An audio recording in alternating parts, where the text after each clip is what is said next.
Tristan Thomas with No One Likes Politics, and today I want to talk about Paul Ryan and how he is actually the last true leader of the GOP, or at least the GOP as we knew it. So who was Paul Ryan?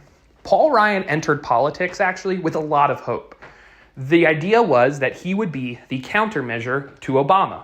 He would be the GOP's young, passionate politician who could sell the GOP's message to middle America and to younger America. And the brand of politics that Ryan associated himself with was the Tea Party movement and physical conservatism.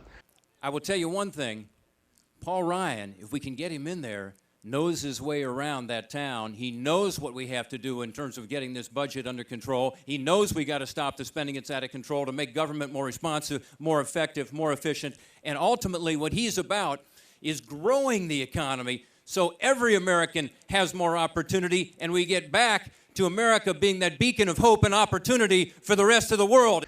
Now, I don't think that Ryan agreed with every aspect of the Tea Party movement, but he did agree with the fundamental driver, which was that government's too big, we're spending too much, and we need to change the people in office. What are some of the goals of the Tea Party movement and of this convention? We're here to help change America. To embrace the Constitution.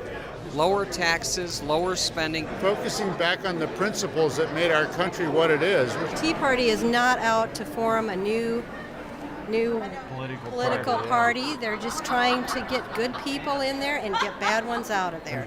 And the GOP at this point in time was willing to let those voices continue to talk and to continue to pretend to be a part of their party. In the background, they were all thinking, hey, they're gonna tire themselves out, right? They're not gonna stay on this. Obama will eventually leave office and we'll be able to press reset and we'll be able to reorganize. When Donald Trump enters the Republican primary, he enters it with a legacy of courting the Tea Party. I love it. I'd like to thank, first of all, the South Florida Tax Day Tea Party. The opportunity to address this group of really hard-working, incredible people is my great honor, believe me. In fact, one of his first flirtations with politics was at a Tea Party rally when he was, ambiguous about whether or not he was going to be running for president the first time around. The second time around, he does enter, and this time the Republican Party laughs at him. Because again, they've had these people in the party. They've had these nut jobs, as they would call them themselves, spouting all of this crazy rhetoric. This is my woman. I've claimed her. I'm married, but I've taken this one as well. And I've got an invitation for her, marked with a T for Tea Party.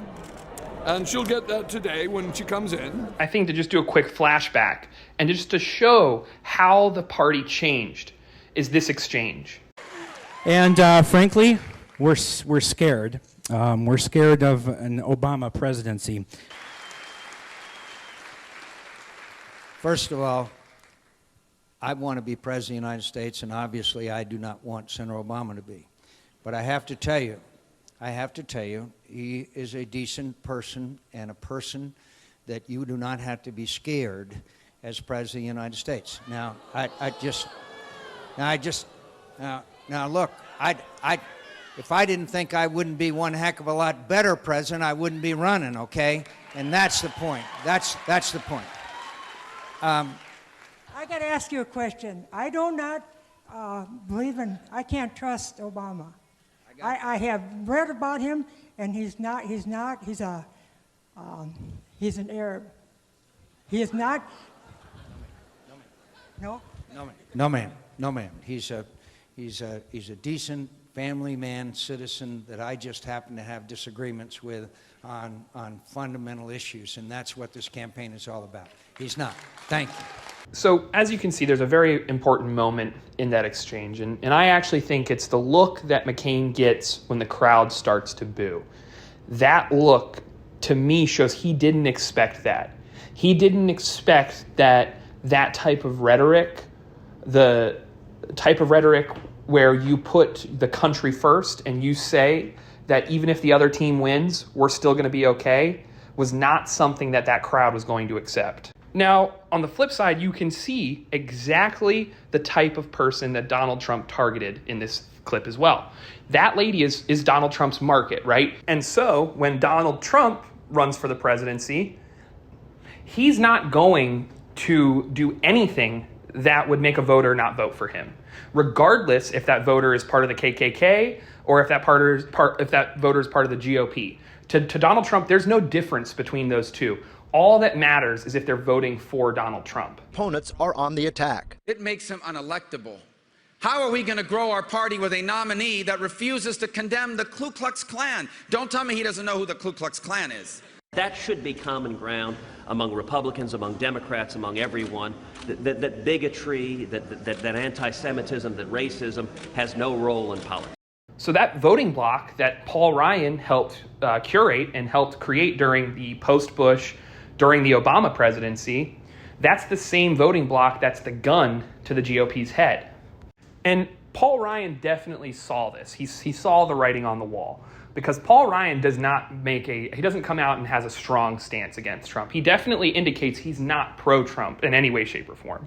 But he doesn't come out and have any big moment where he's speaking against Trump. And that's because Paul Ryan wanted to get those tax cuts through. Had one of the most impressive victories we've ever seen. And we're going to turn that victory into progress for the American people. And we are now talking about how we're going to hit the ground running to make sure that we can get this country turned around and make America great again. I think we're going to do some absolutely spectacular things for the American people. We look forward to starting. In fact, truthfully, we can't get started fast enough. And this is where you can see the bad side of politics, because Paul Ryan made a political calculation. And that political calculation was, I only have enough political capital to get this tax cut through that I had been working on for my entire time in Congress.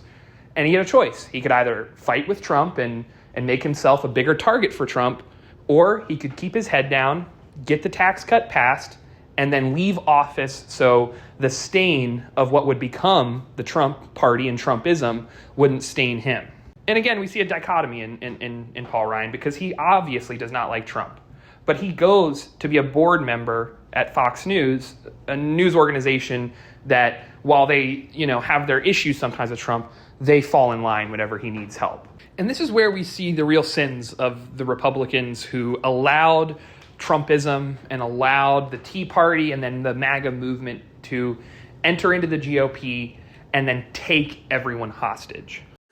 Tonight, a clear victory for MAGA Republicans in New Hampshire. This is your victory. You did this. Don Bolduc clinching the Granite State's Republican Senate nomination, edging out the more traditional conservative Chuck Morse, despite a late push by the GOP establishment to keep a more extreme candidate off the ballot in November. They saw that this was a useful voting bloc. They saw how motivated these people were. They saw that they are going to turn out, and especially they're going to turn out in Republican primaries, which means they have to negotiate with them. They have to accept that these people are now an established part of the party, and they're going to have to change the platform in order to meet their demands. A journey like there has never been before. There's never been anything like this. We had a Republican Party that was ruled by freaks, neocons, globalists, open border zealots, and fools. But we are never going back to the party of Paul Ryan, Karl Rove, and Jeb Bush. And that's why you see all of the GOP operatives, they have two choices. They can either leave politics, or they can bow to Trump and accept his reign. We are not going back to this mindset, not now, not ever. So that level of power that Trump exerts over the party, it, again, invalidates the party itself.